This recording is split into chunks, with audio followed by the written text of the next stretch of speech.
माँ के द्वारा किया हुआ चिंतन जो गर्भस्थ शिशु है उस पर बहुत प्रभाव पड़ता है। जैसे गर्भ में शिशु है और जो लोग संयम धारण नहीं करते तो बहुत तरह से उस शिशु के संस्कार और उसके स्वास्थ्य पर प्रभाव पड़ता है। खान पान का संयम नहीं, भोग विलास का संयम नहीं, तो उस शिशु में बहुत हानिकारक वृत्तियां और दोष प्रकट हो जाते हैं। रोग युक्त शिशु हो जाता है और उसकी बुद्धि जो है वो अध्यात्म बलहीन हो जाती है, क्योंकि जैसे संस्कार डाले जा रहे हैं ना, वो गर्भ में ही संस्कार की रचना हो रही। देखो, गर्भ में श्री प्रहलाद जी थे। देवराज इंद्र ने जब सुना कि हिरण्यकश्यप तपस्या में है तो आक्रमण किया और कयाधु जी को बंदी बना लिया। जो भाग गए ने और असुरों का विनाश किया। वो लिए जा रहा था कयाधु जी को, जिनके गर्भ में प्रहलाद जी थे।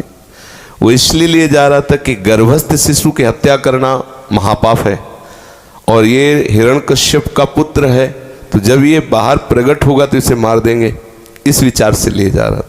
नारद जी आए और देवराजेंद्र से कहा, तुम्हारी बुद्धि बिगड़ गई है, तुम जिस गर्भस्थ शिशु की हत्या करना चाहते हो तुम्हारी सामर्थ्य नहीं कि उसकी हत्या कर सको, क्योंकि इसके गर्भ में जो बालक है महातेजस्वी प्रभु श्री हरि के चरणों का दासत्व लिए हुए है।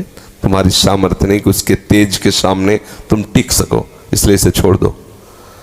नारद जी कयाधु जी को देवराज इंद्र से मुक्त कराकर अपने आश्रम में ले गए और उसी दिन से भगवान नाम कीर्तन, भगवत कथा, भगवत भक्ति का ऐसा संस्कार दिया कि सब जानते हैं भक्तराज प्रहलाद जी कहे गए, भक्तराज। और वो अपने मित्रों से बताते हैं कि ये जो हमारे महामहिमा में निर्भयता, निशोक, निश्चिंत लक्षण देख रहे हो हमारे गुरु के द्वारा प्रदत्त है। तो उनका गुरु तो हमने संडामर्क को ही देखा उपदेश देते हुए, आपका और कौन गुरु? उनका नारद जी। कब मिले? बोले गर्भ में जब माँ के थे तब उपदेश किया। मतलब गर्भस्थ शिशु पर बाहरी जो हमारा संस्कार है वो प्रभाव डालता है। हम क्या बोल रहे हैं, क्या देख रहे हैं, क्या सुन रहे हैं, क्या पढ़ रहे हैं, तो उसका प्रभाव पड़ता है। देखो, श्री अर्जुन जी ने गर्भ में विराजमान अभिमन्यु जी थे सुभद्रा के, और उपदेश किया चक्रव्यूह तोड़ने का। तो 6 द्वार तोड़ने तक तो जगती रही, 7वें में सो गए। तो गर्भस्थ शिशु अभिमन्यु 6 द्वार तोड़ने की कला माँ के गर्भ से ही सीख गए थे, 7वां नहीं सीख पाए थे। तो इन शास्त्र के प्रमाणों से ऐसा अनुभव होता है कि गर्भस्थ शिशु को आप संस्कार उत्तम से उत्तम और नीच से नीच दे सकते हैं।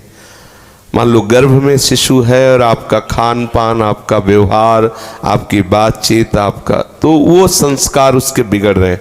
और यदि आप भागवतिक हैं तो भागवतिक संस्कार होंगे।